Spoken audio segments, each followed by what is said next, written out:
Aurelio, ¿le gustó la idea de los gremios, la de la flexibilización laboral que acabamos de escuchar? No, Néstor, a mí no me gusta. Y no me gusta por varias razones. Lo primero es por lo de Einstein, ¿no? ¿Se acuerda, no? Se trata de buscar resultados distintos con la misma fórmula. No, se trata de cambiar la fórmula, porque hoy no se permite... Sí, pero es que esa fue la misma justificación, Néstor, con que se hizo la ley 50, con que se hizo la ley 789. Yo recuerdo que en programas que usted y yo participábamos de debate por allá hace unos años, en Hora 20, se discutió los efectos de la ley 789. Con los mismos argumentos que hoy se va a hacer esa adecuación. En Colombia existe el sistema por horas, el sistema de contrato por horas existe, nadie lo desconoce. El problema es que quieren adecuar, y el doctor Bedoya fue suficientemente claro, adecuar el sistema del pago por horas al pago de la seguridad social. El ejemplo más palpable no es el de Estados Unidos, es el de Alemania. En Alemania en el año 2003 se hizo esa modificación, sistema de pago por horas con pagos a seguridad social más atractivos a los empleadores. ¿Qué sucedió? ¿Y funcionó, Aurelio, en Alemania? No, Néstor, no funcionó. ¿Qué pasó? Lo que se hizo fue un traslado de empleados que estaban de tiempo completo a ese nuevo sistema. No solo de trabajo no calificado, de trabajo calificado. Hay trabajos, estudios, investigaciones muy detalladas de alemanes de que eso fue lo que sucedió. Entonces, al final de cuentas, y es lo que yo he reclamado, algo que le molestó al doctor Manmaster, es decir, hombre, aquí lo que van a hacer no es una formalización, sino un traslado de empleados que están de tiempo completo. ¿Y cuál era la tasa de informalidad en Alemania, Aurelio?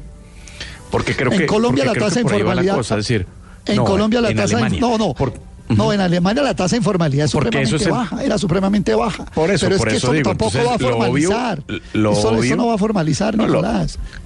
Esto no va a formalizar. Pero esto que en el fondo usted plantea unos datos que yo creo que es la disminución de la tasa salarial, que son aplicados, eso es lo que se va a hacer en contextos distintos. Yo por lo que veo es que con unas tasas de informalidad como las que existen en Colombia, un esquema que permita formalizar la parte del trabajo incentivará a los empleadores para formalizar ese grupo de trabajadores, y si bien no cubriría todas las demandas alrededor de seguridad social, de pensión y de riesgos profesionales, pues sí sería por cuenta del tiempo que gasta la persona correspondiente respecto de ese empleador.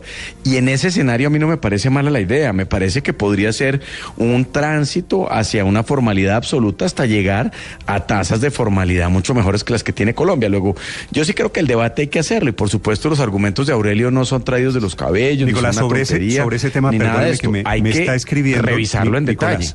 Para ustedes, Aurelio, oiga este ejemplo, porque usted me menciona Alemania, me está escribiendo la vicepresidenta Marta Lucía Ramírez, que dice lo siguiente, dice, el referente de una reforma laboral para zonas rurales, Aurelio, lo hizo Perú, y gracias a eso han multiplicado por varias veces su potencial agrícola y sus exportaciones agrícolas. Qué pena con la doctora. De pronto el ejemplo de Perú es un poquito más cerca, y de pronto para trabajadores, habló el doctor Bedoya, que es el presidente de la SAC simultáneamente, habló de jornales en el campo. Claro, habría que mirar, porque el indicador que usa la doctora Marta Lucía es que se ha mejorado la productividad y tal, pero ese no es el indicador es la formalidad laboral. Pero la productividad debería ser el indicador más importante. No, porque el último término, todo el bienestar de una economía depende de la productividad. La formalidad es un objetivo que se ha mencionado acá y es un objetivo importante, y yo sí creo que hay que explorar estas alternativas, porque pues nosotros seguimos con unas relaciones de trabajo en la ley que fueron diseñadas para las formas de trabajo que había hace 80 o 100 años, y seguimos con tasas de desempleo y con tasas de informalidad. ¿Usted está de acuerdo con que se flexibilice eso, Sí, Andrés? claro, yo creo que sí, y entre otras cosas yo no creo que estemos incurriendo en lo que dice Aurelio, que es en más de lo mismo, porque aquí en efecto hemos tenido reformas laborales, y hemos tenido unas reformas laborales muy mal orientadas, que lo que han hecho es bajar los ingresos de los trabajadores, como la del 2002, pero lo que no hemos ensayado es la flexibilización de las relaciones. Tenemos una forma de relación básicamente, necesitamos ensayar otras porque las formas de trabajo han cambiado, y eso se refleja en una alta informalidad, en un alto desempleo y en una baja productividad de la economía. De la posibilidad de contratar. No resulta que se flexibilice por horas. Pero yo sí quisiera... Usted pregunta que se flexibilice. ¿Usted está de acuerdo con que se flexibilice flexibilice, y yo pregunto que se flexibilice ¿qué? Porque en Colombia está permitido contratar por horas. Pues digamos, yo he trabajado años por horas en la Universidad Externa de Colombia y en otras universidades, y me pagan por horas. Y así es en muchos. Me pagan por horas mi trabajo. ¿Qué le pagan por horas? Me pagan por horas mi trabajo. No, pero es que eso no estamos hablando. Permítame, Nicolás. Entonces, el tema fundamental es... Pero es diferente la cátedra. Pero es que claro que le pagan por horas a usted. Es que el tema, pero no pueden pagar por horas la seguridad social y pensión. Claro que yo pago seguridad social. Claro que yo pago seguridad social. No. Se la pagan full. Me la paga mi empleador. No me paga ningún full. Pero eso es... Pero perdón, permítame, Nicolás. Usted no puede pagar por horas seguridad social. Explico cómo funciona.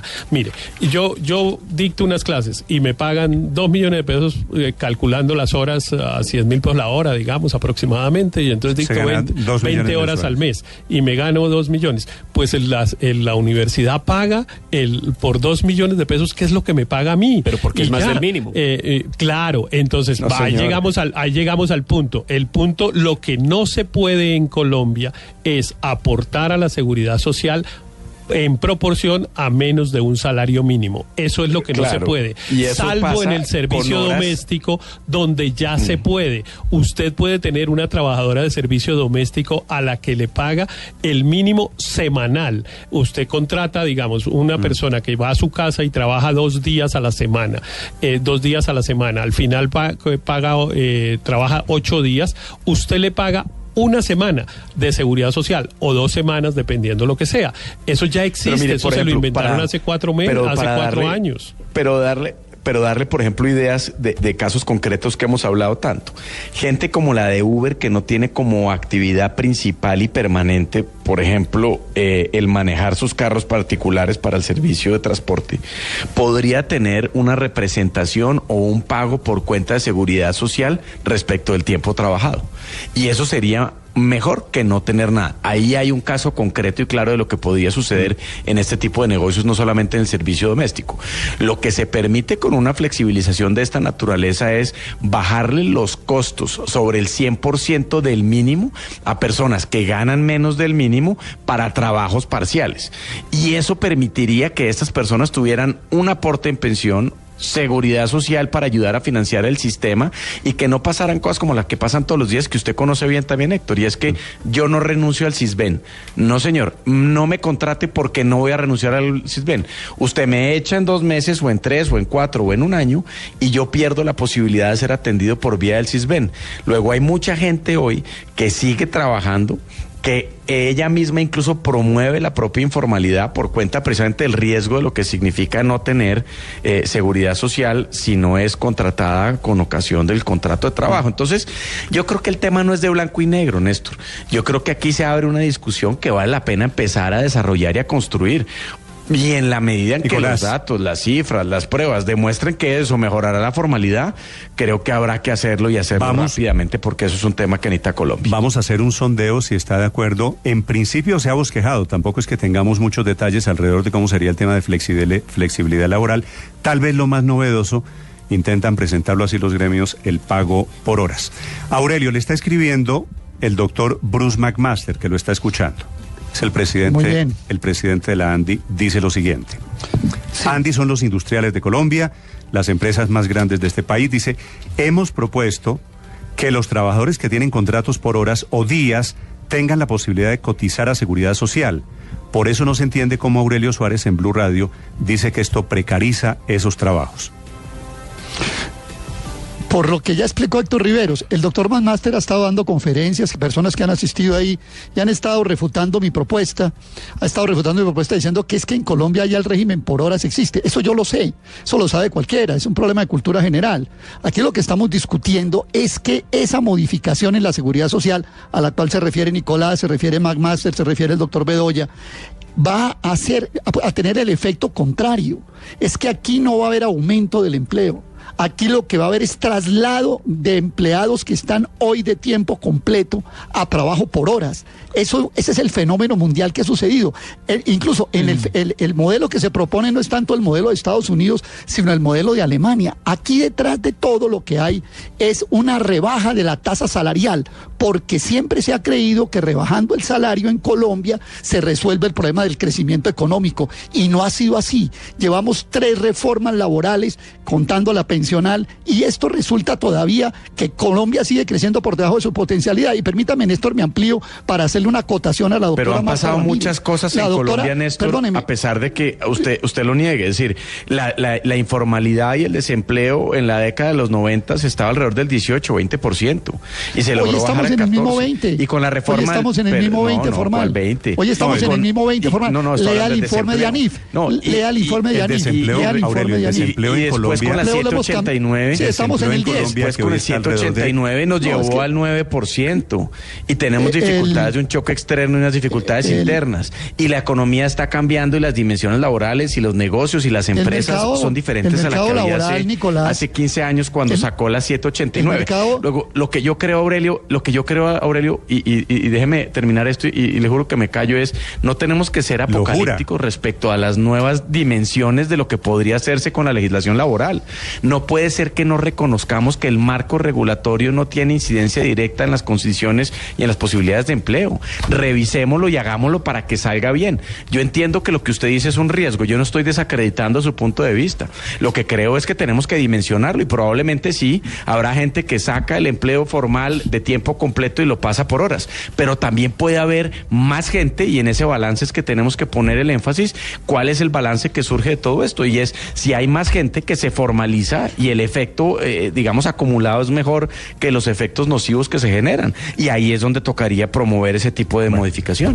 Sí, para terminar, Aurelio, que usted tenía la palabra, lo interrumpió Nicolás. El mercado laboral, Néstor, en Colombia tiene apenas un 20% de formalidad, era lo que yo decía. No el desempleo es del 10%. Se volvió un desempleo estructural. Pero ha bajado el desempleo, Aurelio, eso es cierto, lo que dice Nicolás. Estábamos en el 20 y pico, hoy estamos 9-10%. Si usted lo mira en los últimos 5 años, en Colombia el desempleo estructural se quedó en el 10. Un desempleo estructural del 10 es tal vez el más alto de América Latina, ¿no? Valga la pena decirlo, porque todos los países lo rebajaron. Pero hay algo que es importante: la formalidad en Colombia apenas es el 20%. 1 de cada 5 trabajadores es formal. Es formal por lo siguiente, porque solamente 1 de cada 5 trabajadores cotiza semanalmente seguridad social. Hay unos que cotizan ocasionalmente, varias semanas, varios meses, y entonces eso los cuentan como la mitad. No, en Colombia la informalidad es del 80%, y vamos a resolver la informalidad vendiendo el sofá. Es decir, vamos a resolver la informalidad flexibilizando tanto que lo informal quedó formal. Porque, por ejemplo, los vamos a llevar a los BEPS. ¿Usted sabe cuánto está ahorrando en promedio una persona en esos BEPS, en ese mínimo de seguridad social? ¿Sabe cuánto está cotizando mensualmente? 18,000 pesos, Néstor. 18,000 pesos, $6. ¿A eso vamos a llegar a reducir la seguridad social en Colombia? Eso no puede ser así. Muy bien, opiniones, muchas gracias a la gente que participa. Por supuesto, el tema del trabajo nos toca a todos. Gracias a los oyentes, la cuenta Blue Radio Co, mi cuenta Néstor Morales C. Para terminar, yo creo que es que hay dos equívocos, Néstor, en este tema de la seguridad social. Uno es que está el aporte a la seguridad social lo seguimos asociando al trabajo, y no es así. Si usted, por ejemplo, no trabaja pero tiene un apartamento arrendado, usted tiene que aportar a la seguridad social en la misma proporción. Entonces no está asociado a cuánto tiempo trabaja ni nada de eso. Y segundo, el contrato parcial está permitido y le pueden pagar la seguridad social si le pagan más del salario mínimo. Si le pagan menos del salario mínimo, ahí está el problema, y ese es el que hay que resolver. Pero me dicen que sobre la mitad del mínimo se paga la seguridad social. Claro, ese es el problema, porque si usted le paga 200,000 pesos a una persona que le hace cualquier trabajo, usted tiene que aportar como si le pagara al menos la mitad del mínimo, y ahí se vuelve un problema. Esos son los trabajos a destajo, 8 de la mañana, 3 minutos.